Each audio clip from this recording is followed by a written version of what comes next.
Aurori. Okay.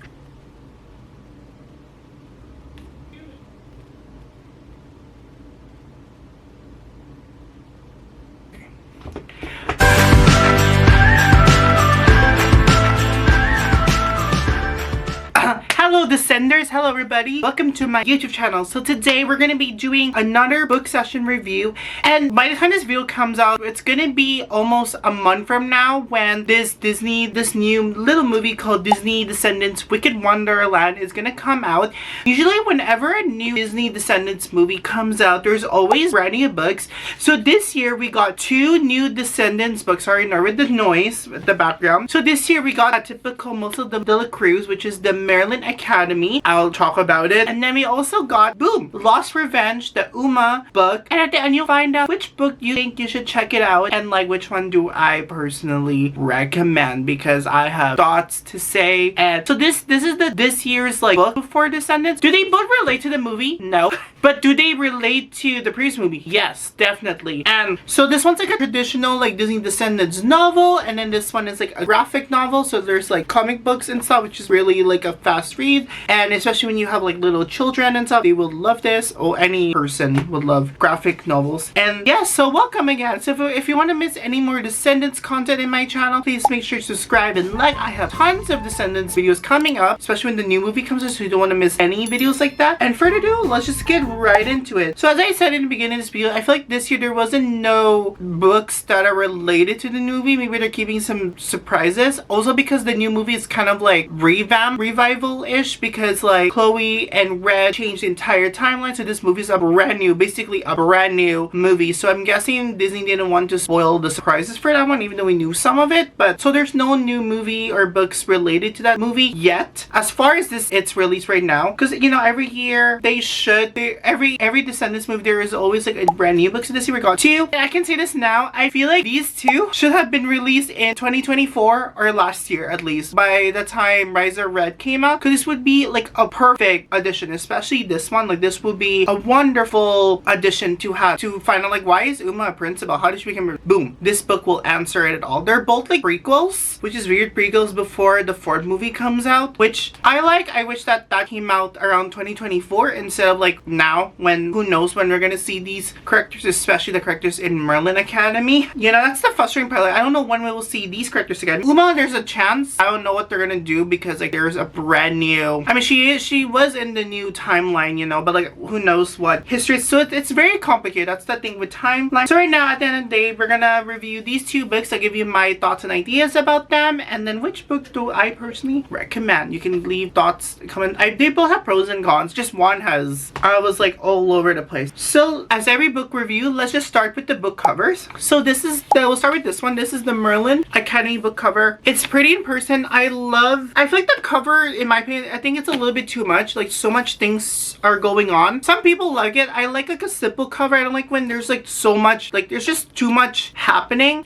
going on. I mean these are like the two main characters. Like this is another, that's why I'm wearing a red t-shirt, because this is like a Hook's focus character, which is weird. So there's Hook, and then there's Merlin, who is part of the story. You can see Ulian. There's a bunch of Easter eggs of like who the book is about. So it's basically like a standalone. It doesn't connect, I mean it does connect to the Descendants branches, but it's like a standalone, so you can just read this on its own without knowing anything about the franchise, which is nice. So it's basically a prequel to everything before the entire Descendant, which is kind of nice. And I like the little artwork. I just feel like there's just too much happening, and it's like Disney's not first, they did the mystery in the second one. The second book is like another mystery novel. So yes, I love the cover. I love it. It reminds me of like Mary Blair's artwork, I gotta say. This is how the back looks like, and it's just, this one's like a traditional Descendants. So if you put it together, it'll fit in perfectly. So this is how it looks like. I think this is, and it's yellow, mustard yellow over there. At the back it's just purple, and like the print is pretty much like different than the other Descendants books. So it's like basically like a standalone. This could be like a potential book series if this does pretty well. There's like high demands of this book. We'll see. They didn't say this will turn into a series, but like as of right now it's just like a standalone book. I would love it if they do like a series, but we'll get into that later on. We'll just talk about the cover. I know it's pretty. I love like the cover. I just felt like there's just tons of things going on. And yeah, it just fits like Merlin, and I like how the main focus is like the sword over here. I forgot the name of it, but yeah, there's the owl, and yeah, I love the shadow figure. And yeah, I love the cover for this one. When you look at it, it's like, wow, it's gorgeous. I want to read it. It's like a little typical Descendants thing. And here's like, I find this cover okay. It looks like a traditional comic book covers you would see, and of course Uma is center focus, so if you love Uma, you'll definitely love, okay, like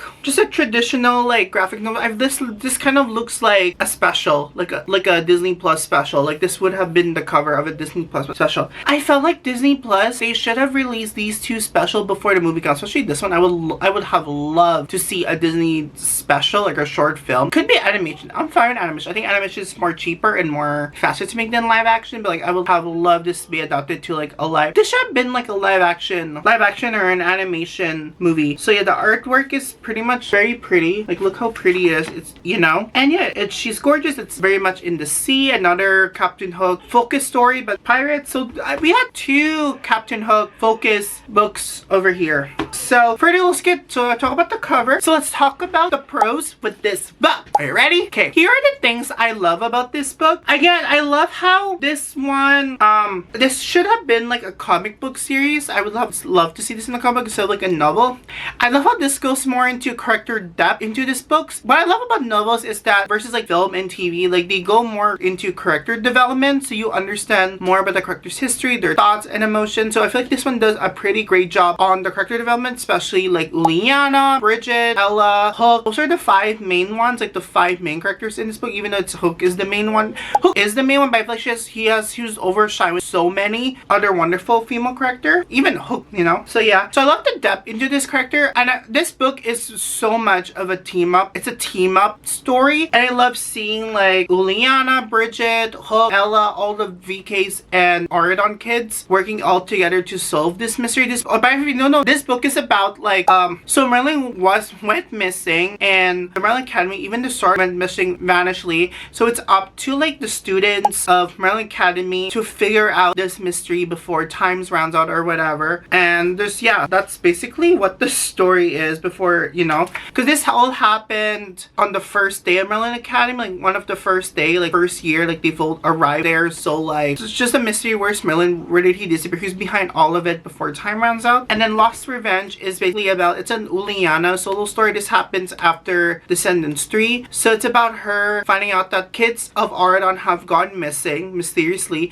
So it's up to her to figure out where they are, and she thinks that it's somewhere lost in the ocean. And during this journey, she discovers who she is as a person. It's more an identity crisis where like, is she still want to be a villain, or she can be an anti-hero like Mal and Evie? So it's more of another character, but we'll get into it. So I just want to show you what the plot is about. So yeah, they work so much a lot as a team, which I like to see and read. It's just sad that how in the movie you don't really see that working together. Like they're just enemies, we'll get into that, but like they work together. And I feel like this is like such a better, so Hades does have like a B storyline about him trying to lure Maleficent, another storyline. I think that Hook and Maleficent have like a better story, like a love story in this book, so much better than the movie. Like movie is just link it to your message, like a little Easter, but this one is like so much better. Like you deeply understand why is Hades like obsessed with Maleficent, why does he love her. So there's a little like a love story within this book, a little bit like origin story with that. I like how it was portrayed in this book than how the movie does it. It's just blink until you miss it. And again, there's lots of great Easter eggs from all of their respective world or stories, like with Captain Hook, Ella, Queen of, not so much with the Queen of Hearts. It's definitely lots of Ella, Captain Hook, Uliana, and then all the Disney characters that you know and love. There's lots of Easter eggs in this book that you really like, oh, that's a nice little Easter egg. And at the beginning of this book, I love how you do get an explanation about like why these heroes or villains have chosen into Merlin Academy, and why the reason why Merlin wanted to add villains in this academy. So it's a great explanation about that as to why they're chosen, how they got chosen. So it's a great little backstory in the beginning how they got chosen. It's kind of a little bit like Hogwarts, although that's the whole vibe of this book with the school. So I love the great explanation. I was like, ooh, we're in for a treat. Until we went to the con, the things that I didn't really care about this book. Part of it is the mystery. I didn't really care about the disappearance of Merlin because he's a wizard. Like I feel like the mystery was very executed. I mean, this is like preteen or like children's level mystery, but I just didn't really like the mystery. I wish that it was something else. It wasn't really intriguing. I was like, oh, I rather explore other things too than like the disappearance of Merlin. I think it's because I'm not really a huge fan of like Sword of the Stone, so that's why I'm just not really like intrigued with the mystery. I'm guessing if you are love Sword of the Stone, you probably will enjoy the mystery with this one. And I feel like I would love them to add more new characters in this book. Like I would love to see, like, for example, like Rapunzel's daughter, that she was caught in a way. I would love to see how she fits into this story. Even Elena and Jasmine, how do they fit into this story? Or like the Evil Queen, for example. I would have loved to see other Disney villains that have been mentioned in the franchise being included, but they're just not there. They just focus more on the characters that were heavily introduced in the Rise of Red. That's the main focus of the story, but I would have loved it if they focus more on the other characters, like just little Easter eggs or like hi, hello, just more shout outs with them, but you don't really see it. They're just, you know, yeah. Speaking of characters, I think there's just tons of characters missing from this book. Even just a little Easter egg. It's just more focused on like the main ones that I mentioned, but like that's just a little like missed opportunity. I wish this book was a little bit longer, that you could have added more characters. That's the hard part with this thingy. So yeah, as I said, I just don't like the sword of the stone focus. I just don't really like it, as I said. And again, as I said, I'm not really a huge Captain Hook fan. This is very much like a Captain Hook heavy storyline. I think the other one is better, which we'll get into, but like again, I'm just not really a big Captain Hook fan. And I feel like the pacing of this book went so fast. The chapters are so short that it goes by so quick, and I feel like the mysteries felt like being solved for like maybe like 2 chapters and done. That's it. It just went by so fast, you know? And speaking of characters, I don't really like how annoying Haiti is in this movie. Like I get it, he wants to get the girl, but like who cares? Like I just find it, his attention is just very annoying, a little bit like out of character, but it's just very like irritating for me to see, to the point like I just wish that it would stop. Actually, that wasn't even like a storyline itself, even though I do like the explanation how they got it together, but I just find it like annoying how he wants to get Maleficent's attention or love. It's just very annoying, which also affects a lot with the mystery with this book. And I said, I think, as I said in the beginning of this video, I think this book should have came out in 2024 before Rise of Red came out. This would have been a perfect addition instead of like the Descendants book that we end up getting, like the backstory of Red. I just didn't really remember much about that book. I remember I said I didn't really like care so much about it. I think this is like better, but I feel like this should have been the prequel to Rise of Red, or at least focus more on the Homecoming, which we don't get. That's like a whole new separate universe. But yeah, I wish this could have came up before Rise of Red instead of like now. Like what's the point of going back to this time, which speaking of time, this time is very confusing. Like where does this take place? Like the book, they kind of end up friends, like frenemies, I guess, but like it's just confusing. When did Uliana hate Bridget and Ella? There hasn't been an explanation. I wish that would have been a main focus on this story, but there just wasn't that. I just have to learn to work together. And yeah, it just makes it more confusing with the timeline, especially like the time traveling elements. I'm pretty sure this one focused on the original timeline before Red and Chloe changed everything. So yes. And after the day, I wonder what the future of this. Would you like to see more Merlin Academy book series focusing on the other characters, which I would have loved to see, or this will just be a standalone book? I'm very curious what Disney decides to do with this book series. I would personally recommend them to just focus this on a series and save there's high demands on other characters. I would have loved to see this. I feel like this should have turned into a show or a special instead of like its own standalone. Okay, that's my little thoughts about Welcome to Merlin Academy. I feel like the title's kind of misleading. It should be The Disappearance of Merlin. But yeah, so it's a little welcome introduction to the world of Descendants before Descendants actually became a thing. So yeah, that is my book. I didn't really care so much about it, unfortunately, so I would give this like maybe 2 out of 5, to be honest with you. Ooh, I know. I was giving it generous 3. You know, I'll put 3 out of 5. I think people that really would love like Bridget, Captain Hook, if you love those characters from the first like Rise of Red, then you definitely will enjoy this book if you really love those characters. Anyway, let's talk about this book, A Loss of Revenge. At first, I wasn't really excited about this, but I was more excited about this one. Just, oh, there's another, you know, like what else could they add to your story? But like, I was really surprised because I love Uma. So let's talk about the pro. I feel like this is a great character study of Uma with her train of thoughts after the events of Descendants 3. I really love learning about Uma's character development that made her decide to take on the principal role by the end of this book. Like, again, it's a prequel, again, before Rise of Red. I really love seeing that and exploring that idea and hearing her inner thoughts. I really enjoyed it. And I feel like this is a great arc for Harry Hook, especially how the book ended, where he ended up towards, you know, this is a non-spoil review by the way, so like I really like how we're in. I'm very happy about it. And again, I just wish that this would have released before Rise Red or after Rise Red last year, so we can know how she got into the position.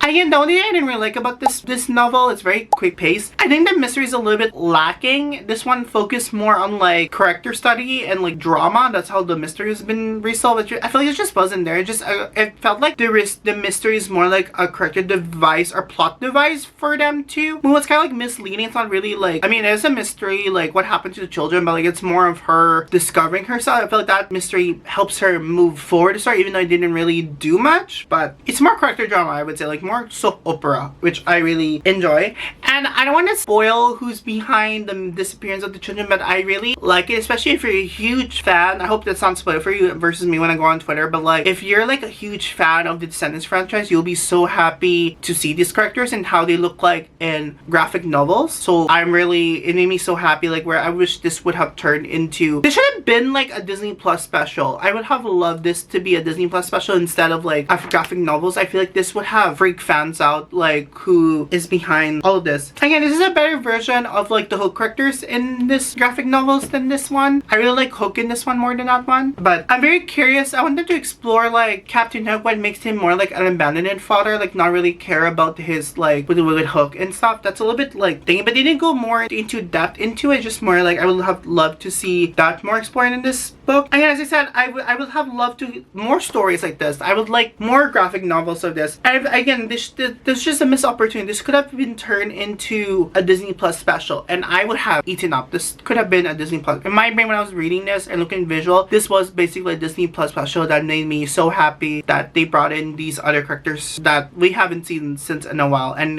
you know, made me so happy. So anyway, these are my thoughts and opinions about these two books. I would personally recommend this one. I love The Lost Revenge. If you love Uma, if you love like to learn what moving forward in timeline, pick up this one. It's pretty good. It's a fast read. If you love art, go with this one. This one I would say you can kind of skip. If you don't really care about like them focusing on Merlin, you can definitely skip this book, unfortunately. But I would highly recommend pick up this one. Like this one is amazing than this one in my personal opinion. So yeah, I would choose this one over this one. So yeah, that is my review book session of these two books. Let me know comments below, what do you think of this book? Are you excited for your Wicked Wonderland? And which story plot would you like Descendants or Disney to explore more in the franchise? I would love to see Audrey's aftermath, what happened to her in the third movie, where she is right now, or like all of them. So yeah, let me know comments below, what do you think? And I'll see you all on the next Descendants video coming very soon. More stories like this, please. More Uma. Okay, bye. Love artwork. The artwork. Look at this. Bye. Off with your head. Ooh. First heard about the plot of this book, I wasn't really like excited about it. I wasn't like thrilled. It didn't really like intrigue me, but I love the series and the franchise, so I was willing to just pick it up and see what the fuss is all about or whatever. Oh, wait, that's it? Okay.